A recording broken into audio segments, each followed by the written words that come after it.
Ipalagay nga kami ng sinuman na mga ministro ni Kristo at mga katiwala ng mga hiwaga ng Diyos. Bukod dito'y kinakailangan sa mga katiwala na ang bawat isa ay maging tapat. Datapwat sa ganang akin ay isang bagay na totoong maliit ang ako'y siyasatin ninyo o ng pagsisiyasat ng tao.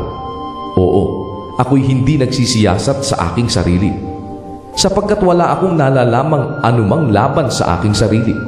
Bagaman hindi dahil dito'y inaaring ganap ako, sapagkat ang nagsisiyasat sa akin ay ang Panginoon.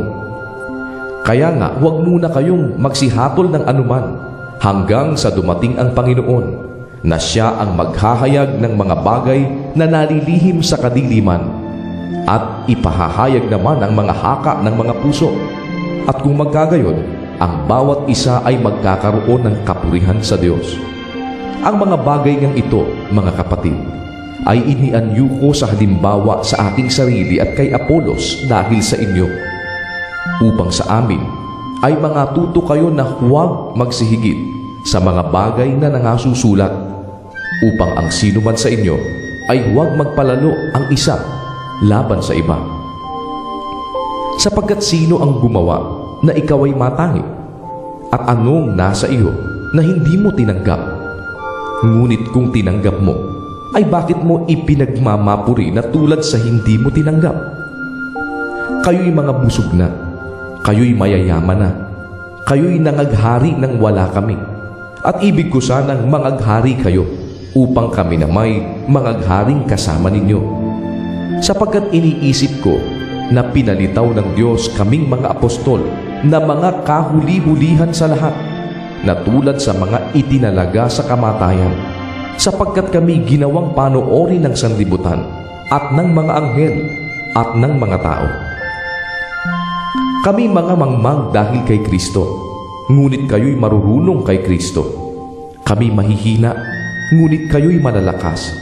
Kayo'y may karangalan, datapwat kami ay walang kapurihan.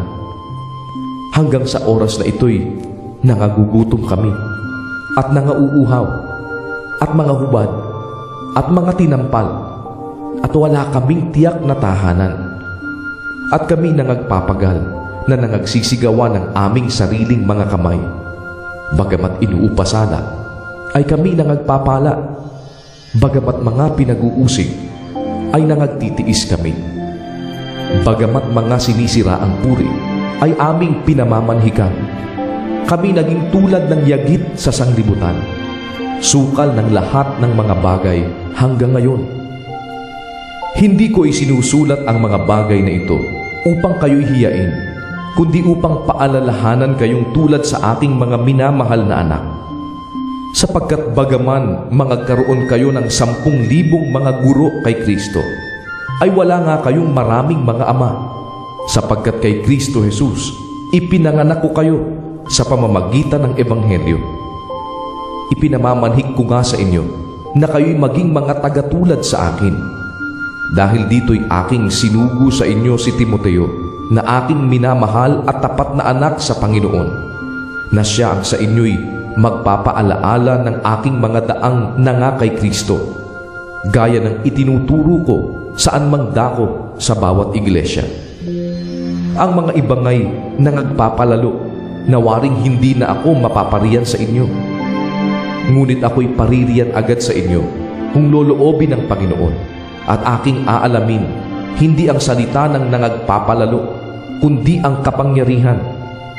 Sapagkat ang kaharian ng Diyos ay hindi sa salita, kundi sa kapangyarihan. Anong ibig ninyo? Paririyan baga ako sa inyo na may panghangpas, o sa pag-ibig at sa espiritu ng kahinahunan?